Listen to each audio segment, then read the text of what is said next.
All right, so I just want to talk about three quick segments in Joseph's story because I think we can learn about forgiveness if we just read and look at a couple things that happened to Joseph. So we all know the story of Joseph. We know, he had these dreams that he told to his brothers that he would be king and rule over them one day. They didn't like it, so they ended up selling him to slavery. And Joseph, he went through it. But throughout Joseph's story, he just had God's favor over his life. But I really want to focus on, looking at how Joseph handled the situation, being sold into slavery and forgiving his brothers because forgiveness is a big thing into helping us step into our blessing. And so I'm just going to read certain parts of Joseph's story to see how how he reacted and how he responded to being sold into slavery and how he forgave his brothers in the end. So in Genesis 37, verse 12, it says, his brothers had gone to pasture their father's flock at Shechem. Israel said to Joseph, your brothers, are pasturing the flocks at Shechem. Get ready, I'm sending you to them. I'm ready, Joseph replied.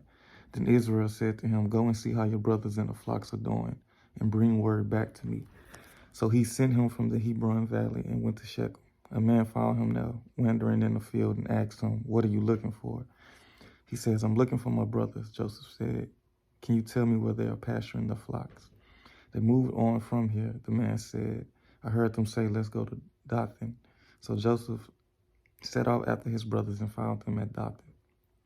They saw him in the distance, and before he had reached them, they plotted to kill him. They said to one another, oh, look, here comes the dream expert. So now, come on, let's kill him and throw him into one of the pits. We can say that a vicious animal ate him. Then we'll see what becomes of his dreams. When Reuben heard this, he tried to save him from them.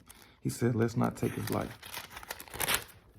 Reuben also said to them, don't shed blood. Throw him into the pit in the wilderness, but don't lay a hand on him, intending to rescue him from them and return him to his father. When Joseph came to his brothers, they stripped off Joseph's robe, the long sleeve robe that he had on. Then they took him and threw him into the pit. The pit was empty without water. They sat down to eat a meal, and when they looked up, there was a caravan of Ishmaelites coming from Gilead. Their camels were carrying aromatic gum, balsam, and raisin, going down to Egypt. Judah said to his brothers, what do we gain if we kill our brother and cover up his blood? Come on, let's sell him to the Ishmaelites and not lay a hand on him, for he is our brother, our own flesh. And his brothers agreed. When Midianite traders passed by, his brothers pulled Joseph out of the pit and sold him for 20 pieces of silver to the Ishmaelites who took Joseph to Egypt. When Reuben returned to the pit and saw that Joseph was not there, he tore his clothes. He went back to his brothers and said, the boy's gone. What am I going to do? So they took Joseph's robe, slaughtered a male goat, and dipped the robe in its blood. They sent the long sleeve robe to their father and said, we found this. Examine it. Is it your son's robe or not? His father recognized it. It is my son's robe. He said, a vicious animal has devoured him. Joseph has been torn to pieces. Then Jacob tore his clothes, put sackcloth around his waist, and mourned for his son many days. All his sons and daughters tried to comfort him, but he refused to be comforted. No, he said, I will go down to Sheol to my son, mourning. His father wept for him. Meanwhile, the Midianites sold Joseph into Egypt to Potiphar, an officer of Pharaoh and the captain of the guards. So we see that Joseph was sold into slavery by his brothers, and they had plotted to kill him. But since he was a brother, one of the brothers decided, let's not kill him. Let's just sell him. Because it's not, it's not good to kill your own blood. It's not good. It's not good to kill your own brother or anyone in general. But so they just decided to sell him to slavery, dip his robe in blood, and go back to their father and make it seem like he was eaten or devoured by some animal. But I want you to look as time went by, after Joseph went through all these things, you know, by when he went to prison, you know, when he was put in the house of Pharaoh and he got accused of cheating. I want you to see what Joseph did, because eventually Joseph was he was exalted to a higher position. You know, he ended up becoming ruler of this place that they talk about in the Bible. And we're going to skip to Genesis 45, and it says Joseph reveals his identity to his brothers. And this is after everything that he's been through, y'all. Joseph went through so much, so much. And most of us, you would think, man, when we are backstabbed by someone, when we are, you know, just in a place where we have the opportunity to seek revenge out on someone, you know, I think Joseph's story and reaction is a great, you know, example of how we can look at him and see how you deal with a situation like that. You know, Joseph chose forgiveness over revenge. You know, he chose forgiveness over revenge. And I want you all to see this. So it says, and this is when Joseph's brothers had, you know, been sent down. You know, he was testing them. You know, he was trying to see if they had changed since the time they had sold him to slavery.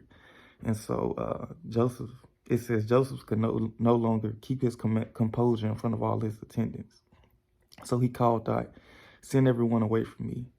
It says no one was with him when he revealed his identity to his brothers, but he wept so loudly that the Egyptians heard it, and also Pharaoh's household heard it. Joseph said to his brothers, "I am Joseph. Is my father still living?" But they could not answer him because they were terrified in his presence. Now look at what Joseph does. It says, then Joseph said to his brothers, "Please come near me." And they came near. He said, "I am Joseph, your brother," he said, "the one you sold into Egypt. And now don't be grieved or angry with yourselves for selling me here, because God sent me ahead of you to preserve your life." So some things we can take from that is, one, Joseph has forgiven his brothers because he tells them, "I am your brother Joseph." And he says, "Don't be grieved or angry with yourselves for selling me here." But look at what Joseph says, y'all. Look at what he, you know, tells them. He said, because God sent me ahead of you to preserve life. Joseph, despite what he had been through, you know, in his life, despite what his brothers did to him, you know, he put all of that to the side for the sake of God's will. And that's the biggest thing, y'all. Sometimes we got to understand that when we go through certain things and people do certain things to us, man, we have to look at the bigger picture. And that's God's will, you know, and that's the purpose that he's trying to do through us. And Joseph saw that. You know, that's the biggest lesson. It's also, you know, we learn about forgiveness. You know, we learn about all these other things, but the biggest thing is that we know how to just do God's will despite what happens in our lives, despite the circumstances, despite the things that we go through. And that's the biggest thing we can learn from Joseph. But it says, "For the famine has been in the land these 2 years, and there will be 5 more years without plowing or harvesting." He says, "God sent me ahead of you to establish you as a remnant within the land and to keep you alive by a great deliverance." Moving on, I just want you all to hear this last part. And this is, where is that? Excuse me. Is this it right here? Yes, this is Joseph's kindness. So it says, this is Genesis 50, verse 15. It says, when Joseph's brothers saw that their father was dead, they said to one another, "If Joseph is holding a grudge against us, he will certainly repay us for all the suffering we caused him." It says, so they sent this message to Joseph. "Before he died, your father gave a command. Say this to Joseph: please forgive your brother's transgression and their sin, the suffering they caused you. Therefore, please forgive the transgression of the servants of the God of your father." It says, Joseph wept when their message came to him. His brothers also came to him, bowed down before him, and said, "We are your slaves."